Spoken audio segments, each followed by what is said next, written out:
Needs to be louder? That's as loud as it goes. Maybe you need to be quieter. I'll just wait.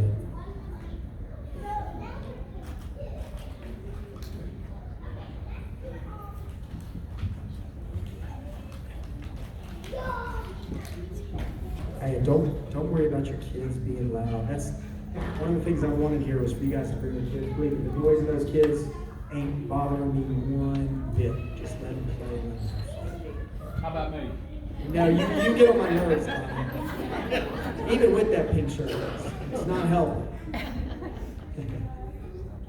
Eric, turn it up a little bit, please. That's as loud as it goes, unfortunately, because it's a separate speaker. Can you hear me better like this? No. Okay. Yeah, unfortunately, it's as loud as it goes. Hey, hold on.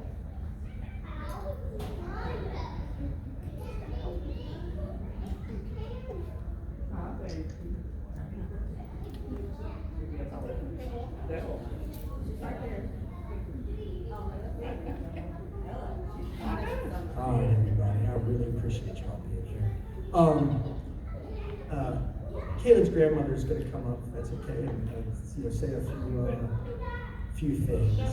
And then I'm going to talk for a few. If you guys could give me maybe 20 minutes of your time, I'd appreciate it. I appreciate the time that you've given us so far. So, just to go ahead and state, yes, you better believe it, you'll do it. Just to address this picture, though, real quick, because I think it's important. This is the picture that I have of Kaitlin on my phone. As you can see, she looks absolutely disgusted with me. So this brings me great comfort because I know behind me, that's exactly the way she looked at me. And so while we do this up here, I think most of the stories and things that I'm going to tell, she'd probably be looking at me exactly like that. So this picture, I'm sorry it's not the best picture. This picture is for me more than it is for you guys because it just brings me great comfort. So, Alan, you want to?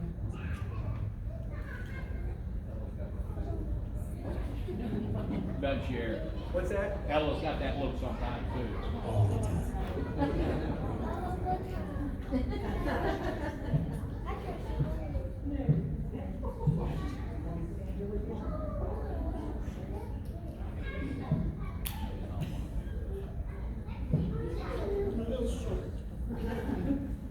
Okay, I just wanted to tell y'all about the day Katie was born. It was a special day, Easter Sunday. We had a whole crowd of people at our house for a big picnic. But we got so excited. She's only the second girl in our grandchildren. I have 9 grandchildren, 7 of them are boys. So we still have 1 left. So she's got to take the place of Katie too. But anyway, we had a big picnic going on, and Tracy and I just got really excited about a girl, so we just left them all at my house. We went to the hospital and took a big old Easter bunny to Katie for her, just for being her little girl that we wanted. And then I remember one time she was at school and I got to go that day for some reason. And the teacher asked her what my name was. And she said, Grandma. And she said, you don't know her name? And she said, no. She started crying, because she didn't know, she just knew Grandma. And then she used to go to church with us. And she always liked to dress and look, especially nice. And she was teasing people at church about what they had on, and they'd get after her, so they called her the fashion police of the Bible Baptist. So I guess every Sunday there was a little talk about what you had on and what you didn't have on between those people. So that was funny. And then she turned into a little baker. My mom used to make homemade rolls that everybody loved. Well, Kaitlin made them just as well. And I know she said she made rolls and bagels and all kinds of things. She was a very good cook and a very, very good mom. And when our grandchildren were little, we had one day that they all came to the house. Everything goes on at our house just about. But they came over and they had a water balloon fight because it was really hot. Played in the water. So the last 2 summers we've had that at our house, and Kaitlin had both of the girls there, and they got to enjoy the water balloons and playing in the water with all their cousins. So I can't think of anything else right now. All kinds of memories, but she was always a joy to everybody.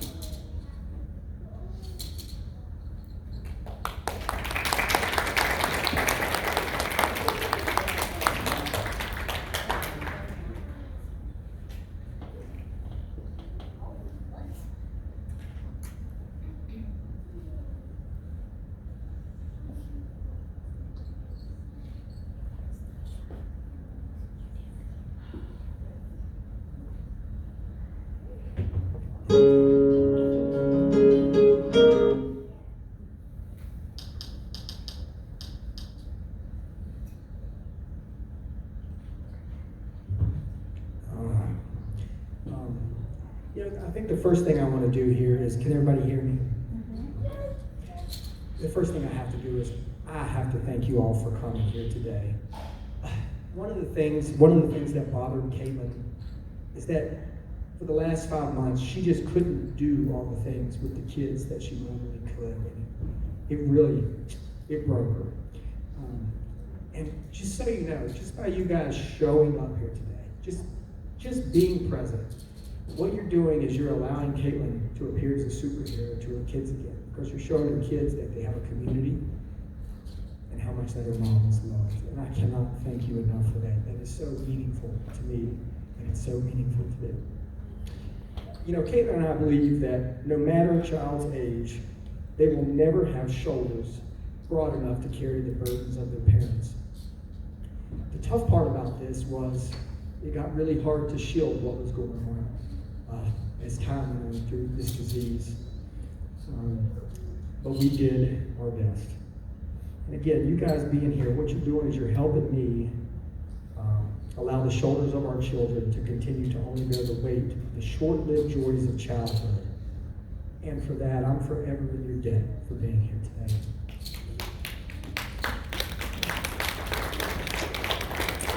I want you to know that anyone that knows me, that truly knows me, I really do live by a code that my dad bestowed upon me from childhood, which he always told me, a favor given is a favor earned. And you all have earned many favors for me today, many. I was scared to come up here today. If you know me, it's not because I'm scared to speak in front of people. That's certainly not it. I got a big mouth. Donnie, stop. It's not that funny. You got a big mouth too. Okay. But I'm out here, you're up there. That's true. That's true. That's fair. It's not that. I'm just terrified of the finality of the conversation. Because at the end of the day, this conversation ends, and kind of so does this chapter. And I think that is something that, you have, certainly I am having a hard time accepting. But I remembered what I told my wife right after the diagnosis, which is the same thing that I always told our kids. You have to be scared before you have an opportunity to be brave. And opportunities are not to be wasted. And this provides me that opportunity to be brave, show strength in front of our children, and continue to give them a last name to be proud of. And as a father who is now leading alone, that is an opportunity I can't afford to waste. Because the truth is, I've always said, progression is impossible, minus the presence of adversity. And this certainly qualifies as adversity. So, this is not therapeutic for me. This celebration is not for me. This does not bring me closure, and it does not bring me comfort. The grief I bear on a personal level is truly inescapable and unconsolable. And that's just me being transparent with you. So I said, if I'm going to talk up here today for a little bit, what should it be? Well, I want this short conversation to be meaningful. That's what I want it to be. So I had to think, what do I want to accomplish? Well, I want to accomplish 3 things here. Number 1, first and foremost, I want to elevate my wife for you all to see. For those of you not as lucky as I was to see her as I did, I want to give you just a small glimpse of the gift that she was to everyone lucky enough to be graced by her presence. If I can accomplish that, I'll be very happy. Number 2, I want you all to leave here better than you came. Because Kaitlin and I care as much about others as we do ourselves. And I have evidence of that. My oldest child, Emmy, was sitting down eating with me. And I looked at her and I said, I'm here for you for anything you need. I'm here to support you. Without hesitation, and I mean without any hesitation, she said it to me, but who's going to support you, Dad? I am so sorry you lost your wife. I will support you too, Dad. The fact that she had the foresight to not just recognize Kaitlin as her mother, but also my wife, tells you all you need to know about how we have raised these 2 amazing children. Which is why I want you all to leave here today with the power of perspective and hopes that it helps enhance your own relationships with your spouse, your family, your friends, anyone meaningful in your life. If I can accomplish that, I'll be very happy. And the third and final thing that I want to do is I want to speak to our children, and I'd like to give them something factual to leave here with. One of the most beautiful things about this room, my friend circle and everything, is the diversity of it. It's my favorite thing. It's my favorite thing about the world and everything. People in here with different beliefs, whether it be religion or anything else. Everybody coming up to them, telling them different things. Kaitlin and I always said we wanted our kids to grow up to be free thinkers and problem solvers. And we wanted them to grow up and come up with their own belief systems. So I want to give them something today that's factual, that I've seen with my own 2 eyes, that they can leave here with, knowing that it is 100% the truth. Because we're all rooted in some sort of faith. The logistics of it, the truth is, doesn't matter. Most of us believe that there's something more to pain and suffering that happens here. I always like to say, I hope that we're more than the sum of our parts. And I'm not worried about the logistical aspect of that. So I'd like to give them something that they can take with them, that no matter what their belief system becomes one day, that they say, I know this is fact. So if I can accomplish that, I'll be very happy. Now first, I want to elevate my wife. Now we got to break the ice, because I did this venue here. I didn't do it at a funeral home because I wanted it to be more happy. I wanted this to be a palpable, consumable memory for our children, instead of everybody coming into me somber and sad. So feel free to clap for me, because I am a man, okay? Feel free to laugh. As we say about men are not as good as women in many ways, most ways. Let's just go with all ways, let's be honest. We require affirmations. It's one of the reasons I didn't like babies, because I just keep wiping the butt and never did I get a thank you. Always used to burn me up. So can't you just say thank you? I got poop in my fingernails. Never thank you. And I always used to say, I used to love affirmations with Kaitlin, and I would do the most menial of tasks, wash a dish, things that we all should supposed to be doing anyway. And it's not that I wouldn't do it, it's just that I needed somebody to tell me good job. And if Kaitlin wasn't around to see me do that act, I made sure I texted her with the picture. And I would sit by my phone and just wait. I just wait and wait and wait. And then finally it would come. Good job, honey. Way to wash that dish. Oh, yes. Yes, I got credit for it. And I want to tell you this. Emmy is taking up right where her mom is left off. She's telling me where everything is in the house that I have no clue where it's at because I can't find anything. And she's saying things like, good job, Daddy, when I wash your dish. So thank you, Emmy. And our 4-year-old, Ella, has also taken up the other side of Kaitlin that some of you, maybe some of you that work with her, some of you might know, and that is, some of you might not have seen this, but that is the bully side. Okay? Kaitlin was a bully. And there's nothing I can do about it. And in the words of the great 4-year-old philosopher, Ellery Kate Ramey, that she says to me every time after she breaks a rule, I do what I ever do, Daddy. I do what I ever do. That is true. You know, I'm sure a lot of wives here will probably say that their husbands never listen. I just want you to know that I am proud to say that I never heard my wife say that. I paid attention, as is evidenced by what my wife would have wanted, by the fact that I called 9 different funeral homes and I asked them prices.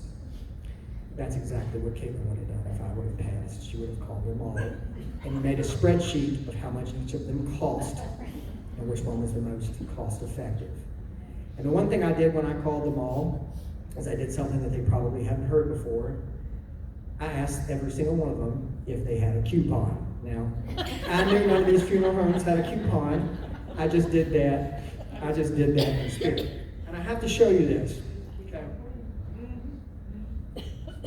This is 61 bubble cake cupcake cards. I found these after Kaitlin passed. Kaitlin loved bubble cake.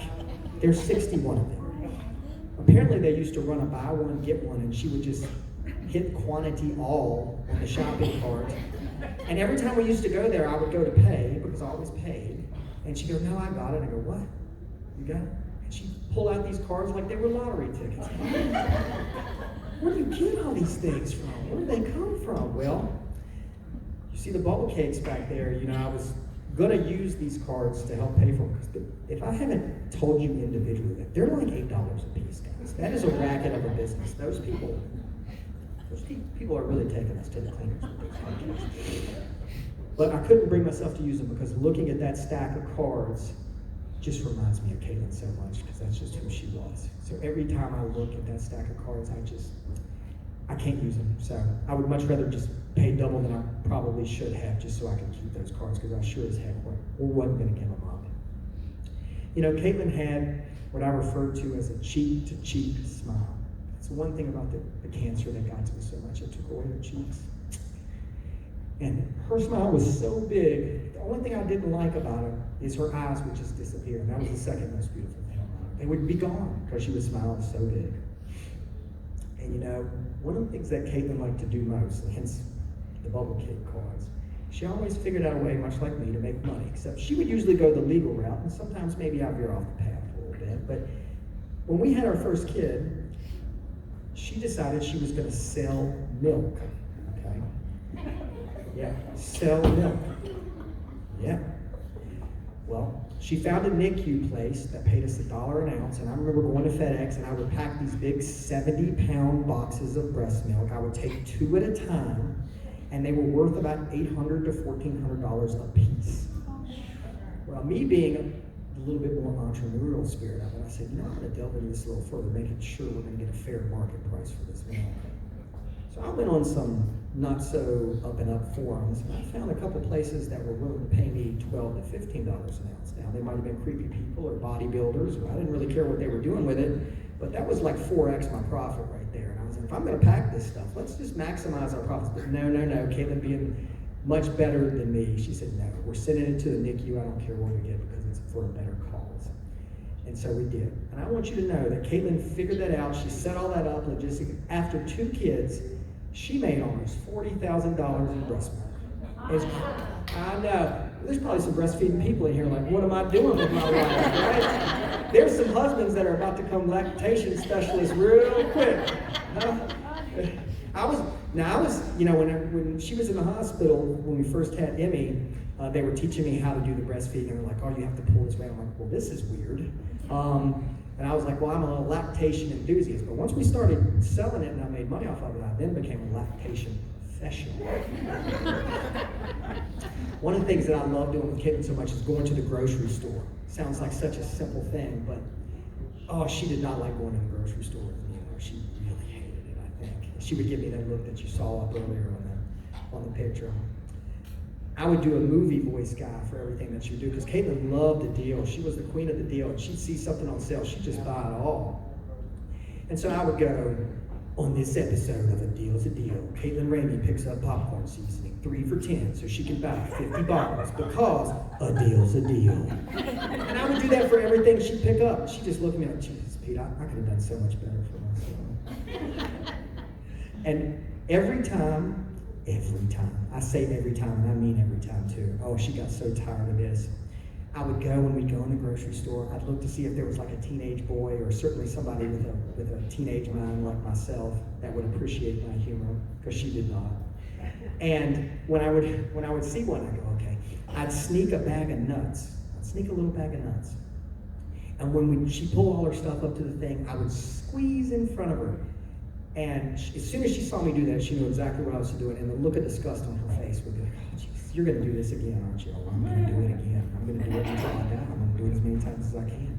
I would take that bag of nuts and I would throw them on the thing, and I'd say, excuse me, sir, is there any way I could get a price check on these nuts real quick? And she would look at me like, you've done that joke. Now stop doing that. And I'm not going to stop doing it. And I still do it now by myself. I will continue to do that joke, but she did not appreciate it. You know, you got unsweet, I apologize for the unsweet tea back there, but Kaitlin loved unsweet tea. She really loved unsweet tea. And one time we were in Chick-fil-A, and when Kaitlin would tell me to watch her purse, listen, she meant watch the purse, watch it. If she looked over and she gave me something to watch and I wasn't literally watching it, she would lose her mind on me. You're not watching the purse. And one time we were at Chick-fil-A and she handed me her unsweet tea. And she goes, I need you to watch this unsweet tea, make sure nobody takes it. And I go, what? Kaitlin, we're in the middle of the Bible Belt in the South in a Chick-fil-A. Look around. Nobody's stealing an unsweet tea. But she didn't care. She handed me that unsweet tea. She expected me to watch it. One of the things that Kaitlin and I had, and this was unspoken, we never talked about it, but we had a toilet paper competition. Okay? What was the toilet paper competition? It was who could make the other person have to change the role. Now, I don't care what I won every time, and she hated me for it. I know she was secretly we never talked about it, but it was a thing. I don't care if there was one sliver left. I would figure out a way to make it work, and I would just take it and leave the tiniest little something on there where she always had to change that role. And oh my gosh, I know she secretly loathed me for that. And we never spoke about it, but trust me, it was a thing. You know, Kaitlin cared very much about how she looked, and she was always, wanted to have a nice appearance. And when she was pregnant with Emmy, we were in Lowe's looking at a washer and dryer. And I looked over at her and she was doing this. And I go, what are you doing? What are you doing? I said, you're gonna rub yourself into labor. What are you doing? And she goes, I just don't want them to think I'm just fat. I want them to know that there's something in here. I said, well, they're gonna know. They're definitely gonna know, but that's just how her mind works. You know, Kaitlin was undercover funny. She was always surprising me if you didn't know her personally like I did. I was working out one day and I just finished a workout, and all of a sudden I feel this stinging sensation right on my shoulder, and I fall down. I mean, it was hard. And I go, what in the world? And I look up and she was just standing over me. And she just stared at me, and I'm staring at her, and she's staring at me, and I'm staring at her, and she's staring back at me, and I'm getting a little scared, to be honest with you, because I don't know what she hit me with. Or what did I do? And then she just looked at me, and out of nowhere, closed the kid's ears. She goes, judo chop, bitch. And then she just walked away like she nailed the audition for Expendable 6. Didn't say another word to me as I'm sitting there on the ground in pain. You know, Caleb, we were always in our own little world when we were together. We'd joke, and when she wanted to go for Chinese food, we always did our voices, and she'd go, "I'm gonna get some sweet and sour chicken," and I'd be like, "Okay, I want to get some fried rice," you know. And we'd joke around, but we were in a seedy, I'm gonna call it seedy because it was definitely seedy. We were in this random place in a seedy Chinese restaurant, and I ordered my food, and Kayla was just looking up in the menu like she was just me and her, and she was in her own little world. And I go, "Kayla, what do you want?" And she looked at me and she goes, "Oh, I want some sweet and sour chicken with some fried rice." And I go, I look at her, and then I look at the very nice Chinese lady who took over, and then I look back at her, and then I look at the Chinese lady, and then I saw the lady look, and then she opened the back door, and I heard her yell some things I couldn't understand to the chef. And it was at that moment I knew that I was going to pay for that food, but I wasn't going to eat it. And we got back to the car, and I go, "Caitlin, what was that? What are you doing?" And she goes, "What do you mean?" And I go, "Sweet and sour chicken with some fried rice." And she goes, "Oh, I did that in there." I go, "Yeah. So where do you want to go eat? Because we ain't eating this. Are you crazy?" But she, again, when we were together, we were in our own little world. You know, people consider me intense and aggressive, and I am. I'm aggressive, you know. It's just how I am. But Caitlin was passive aggressive, which I always really admired, because I always used to love when she would go up to the grocery store and I'd see the poor little, probably teenage cashier, and I'd think to the first thing I think to myself is, "Listen, buddy, I don't know what you think you're getting ready to do, but whatever you do, let her use that coupon, even if it isn't valid. Just take the coupon, ring it off, and go about your day." And every time they wouldn't do it, she would figure out a way to make them feel so bad, but still leave there thinking, "Well, she was sweet. I don't know how she did that, but she was able to do it." The exception to that, however, was when it came to her children. She could definitely be aggressive if you mess with her kids. And one of the examples of that, which I have on video, by the way, this biker guy just kept driving around the neighborhood, driving around. Not me. It wasn't you. Well, no, it wasn't you.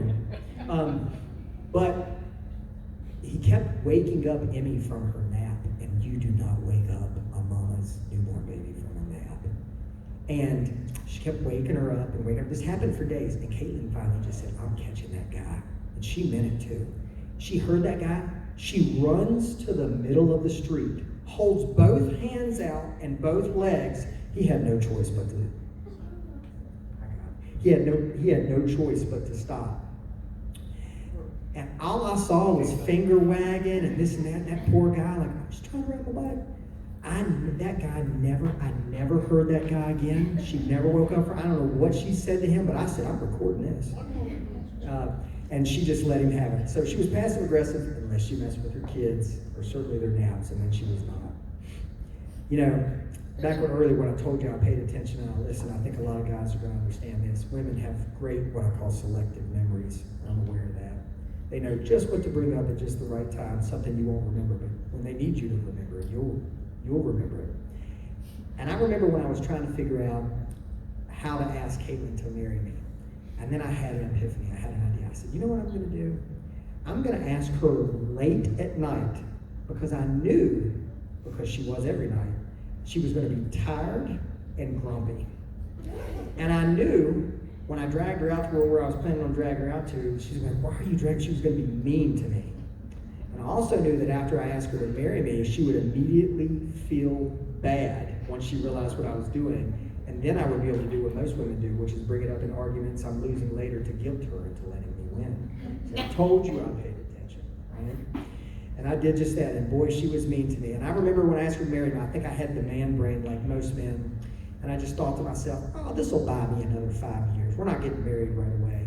I remember when we got home from that vacation, I looked on her desk, and there was a stack of about 20 wedding books. And it was at that moment I realized, I said, oh, this is happening a little sooner than I thought. She wasn't wasting no time. You know, to explain to you who Kaitlin was, I think this is important. The day before we got her diagnosis, I had told her that there was these bag of vegetable chips. I know, Donnie, who eats vegetable chips? I get it, Donnie. You should eat vegetable chips. And I just mentioned it to her in passing. The next day, we got the diagnosis that we got. And the next morning, she took Emmy to school. And I had gotten up, and I went in there, and there was 10 bags of those vegetable chips.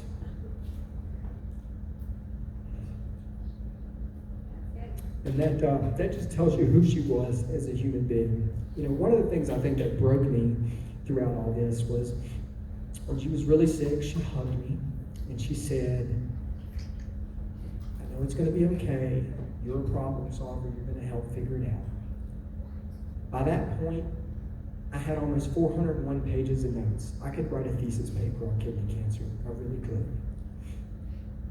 I knew that I didn't have it. And I'd never lied to her before. And in that moment, I told her I got her and we were going to figure it out. And I knew that wasn't the case. And that really, really got to me. You know, guys, I think as we get old and we grow older, I think when we start out as a puzzle piece, right? We're all a puzzle piece. And as we get older, we add little pieces to our puzzle. But no matter how many pieces that you add to your puzzle, I think we all end up missing just one piece. There's always just one piece that's missing. Now, to me, you got three options that usually happen. The first one, maybe you never find that piece. The second one, maybe you find a piece that doesn't quite fit, but you make it work anyway. You just shove it in there. And then the third option is for the luckiest of us. You find that perfect piece that just slides right in and accepts your puzzle for exactly what it is, both good and bad. And that's what Kaitlin was for me. She was my perfect puzzle piece. And a lot of you see me today probably for the first time in a long time, because the truth is, I have been a recluse for a decade. That is the truth. But I hope by sharing some of this with you that you understand why I've been a recluse. Because the reality is, I had everything I needed at home. And that's all. Now, number two, I want you all to leave here better than you came. But doing that, I got to tell you three things that Kaitlin did that absolutely drove me crazy. And I mean drove me crazy. Number one, she never met a cabinet, a door, or a gate that she opened that she also closed afterwards. If she opened it, it stayed open. Never did it close. Ever. Number two, if she left the house, if she got in her car and left the house, I've known her for 20, I can never remember a time where she did not return with a refill of unsweet tea from somewhere. Every single time, 24/7. You're welcome. Oh, okay. I wasn't thinking of that. These are my complaints. We're in the complaint section. That one. Okay, all right. Fair enough. The third thing is in our bathroom, she bought this, and I'm quoting her here, decorative trash can. If that's a thing, apparently it is. And it's this big. It probably holds 8 tissues. I'm serious, it probably holds 8 tissues. She didn't care that it held 8 tissues though. She would stack it until it was full, and then she would set stuff beside it. And I would be like, Kaitlin, it's not decorative anymore, it's ugly now. You're kind of ruining the purpose of this decorative trash can, but she did not care. Now, why do I tell you that? It's very important why I'm telling you that. These are complaints that I have. And I'm going to tell you that right now, today, right now, I have everything that I thought I ever wanted. I have all that. When I go home today, I'm going to go home to a house full of closed cabinets, closed gates, and closed doors. I'm going to go home to 2 fridges with not one refill of unsweet tea. And I'm going to go home to a really pretty trash can that has nothing in it. All these complaints that I gave you, I have them all today. Everything that I thought that I wanted at one point, I have them. If you guys close your eyes and remove the source of petty complaints, you'll realize that those are not character flaws. Those are endearments. Because if you remove the person from there, you'll have what you want. But is that what you want? It's not. Appreciate what matters. That's the key. Appreciate what matters. And forget what doesn't. You know, people think money matters so much. It doesn't. I have all the money I could ever need. Yet all the people that understood me, that I loved, and that accepted me for exactly who I am are all gone. What good is it? What good is it to reach a mountaintop if the people you wanted to ascend with aren't there to share in the view? It makes you want to jump off and hopes you can find them again, but you won't. You all probably work all the time to acquire more money. You don't even realize until it's too late that you're sacrificing the only currency that matters, your time. Always chasing the next destination. We go from finish line to finish line. But I got news for you. No one looks back on the destination. They look back on the journey and the people they embarked upon it with and the obstacles they overcame with fondness. It's not the outcome that matters. The universe sorts that out. It's the journey that holds the real value in life. So stop. Enjoy awesome moments as they happen. Appreciate them now, so if you are lucky enough to grow old, you don't spend your final years looking over your shoulder, reliving moments that have already passed, and instead, you'll focus on making new ones. As you climb the proverbial mountain, reach over your shoulder and help elevate those you care about. And if they take your hand, pull them higher than yourself. But if they grab your foot to pull you down, kick them and let them fall.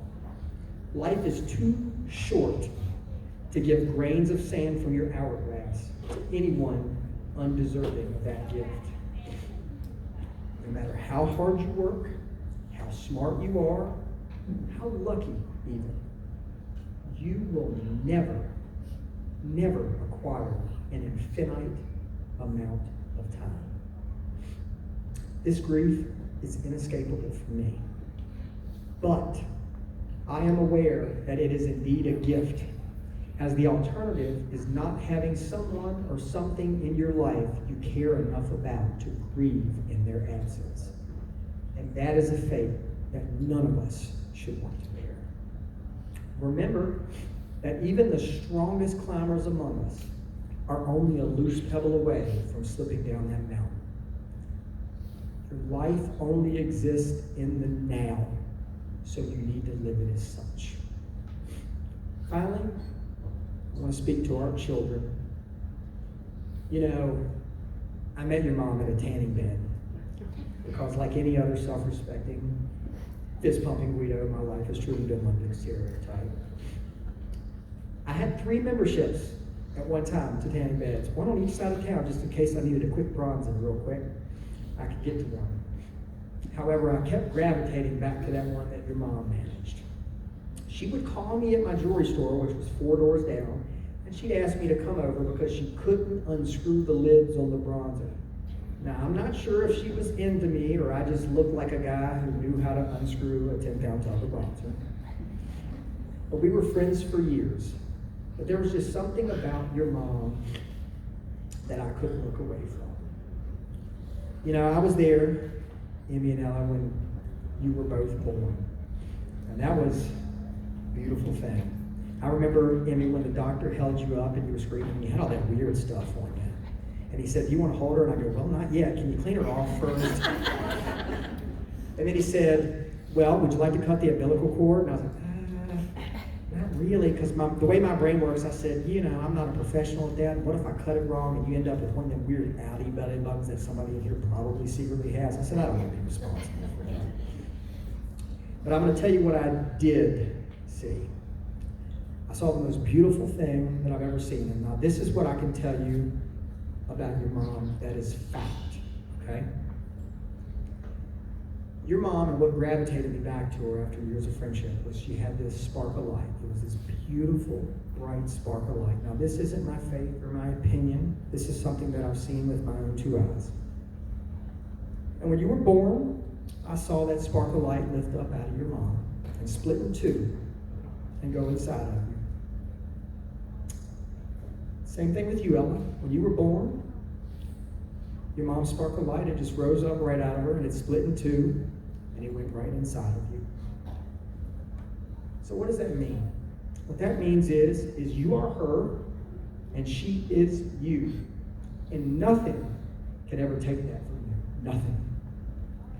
Your mama's spark will continue to light our way just through y'all's presence.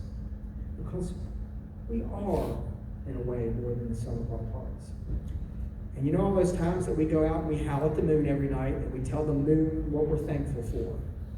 Well, I hope and I believe that every time that we do that, we talk to that moon, and somewhere, somehow, I think your mama hears us, and I really do believe that. The logistics of it, I don't know. I think that it's true, because I believe that we're more than the sum of our parts. I've been honest with you guys through this whole thing, because I feel like that's very important. Very important. And I gotta be honest with you. I will never fill the void left by your mom. But I will do my best to continue in her path. I've always said relationships, usually there's a driver and there's a passenger. Kaitlin was the driver. Kaitlin was the driver and I was the car. I'm sorry. And after losing your mom, I thought to myself, these kids sure do need a driver more than they need this broken down old car. Because the reality is Kaitlin would tell me when to go forward, tell me when to go left, tell me when to go right, and the most important part, she'd tell me when I need to back it up. And she would, and she did a good job of it. But I believe that your mom is still backseat driving. She's just doing it through you two right now. Because y'all are doing the same thing, telling me when to go left, when to go right, when to go forward, when to go upside down, every other direction. So I believe that I still have that driver through you guys now. I want you to know that your mom, you'll realize this later, she gave you the greatest gift that a parent can give a child. She gave you her time, her love, her knowledge, a path to walk, and a last name to be very proud of.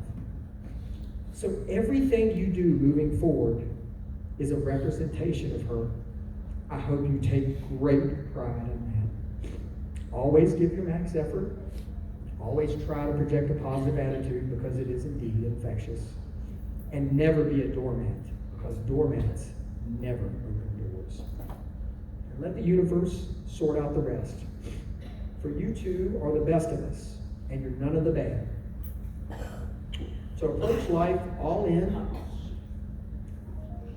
or all out, because a lack of effort is required to exist in the middle ground. In Kaitlin's final moments, I want to tell you guys something. She was not clamoring for any of our stuff and things. Do you know all she cared about is being surrounded by the people that she loved? So here's what I want to present to you. I want you to think about this as we sit here together and have this meaningful conversation. If in your last moments in this world, the most important thing to you are going to be surrounded by the people you love,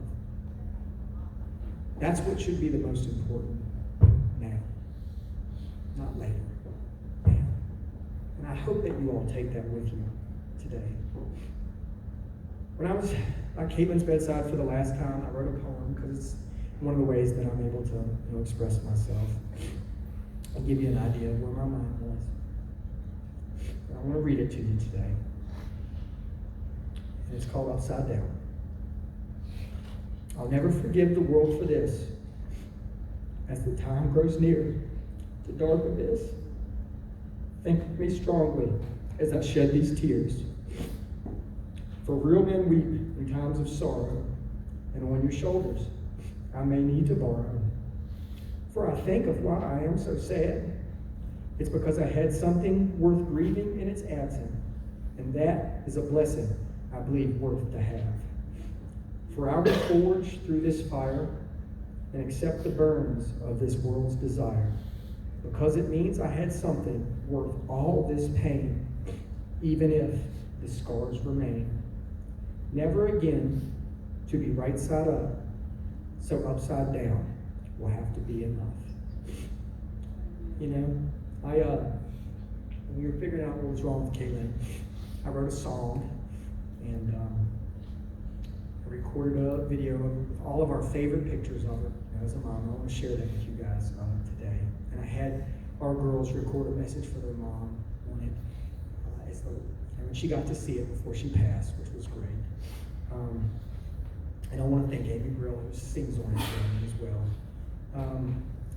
And I just want to, before I share the video, I just want to share this last thing with you that helps me in times like this. And it's a saying that I just have really used to help me when I'm struggling. And it's very simple, and I hope it's of use to some of you. And it's just this. In the end, everything will be okay. If it's not okay, it's not the end.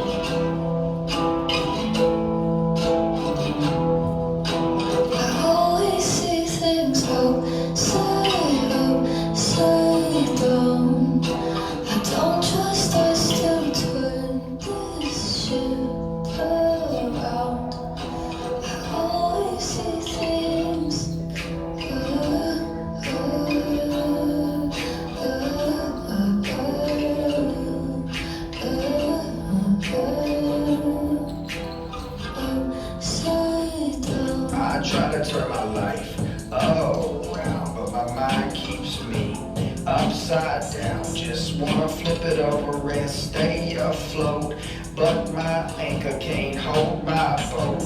Like a tree ready to uproot, branches blowing, leaves falling loose. Don't know what I'm gonna do now. Struggle with my demons as they pull me down. I just wish my dad was still around before my tree falls and hits the ground. And there I am, upside down.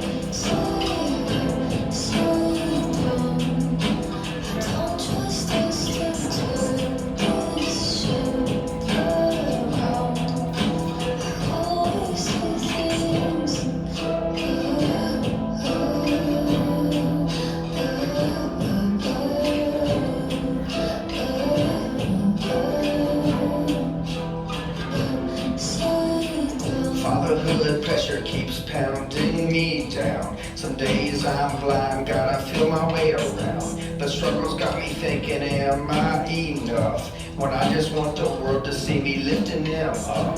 Two little girls looking up to me, and I'm out here drowning, swimming out to sea. But just when I think I might give up, they're the ones strong enough to pick me back up. I thank all the stars I have them in my darkest nights. With futures so bright, they become my guiding light. Yet still I have to fight before I end up upside down.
wish for one to feel better at the same time. That way it comes true for sure. I hope